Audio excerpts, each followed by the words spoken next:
It's Joe, and this is my. Well, cool. Come a long ways. It's almost a roller.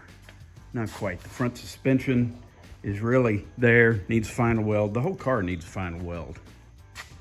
We're about down to the point where we need to make some body mounts up close to the firewall and put a firewall in.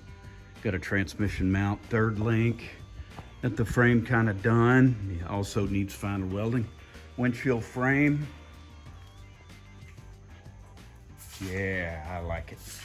I didn't do much this week, but I did get these body stands here. That's kind of welded solid. This whole rear frame here is kind of part of the body now. But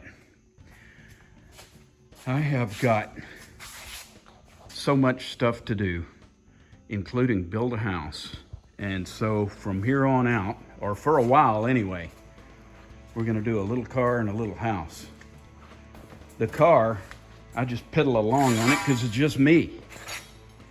But the house you can call in the Army and they get it done. So in 6 to 9 months, we're gonna have a house. So I hope you follow along with it, and it'll be a creative endeavor just like this car. I hope you like it.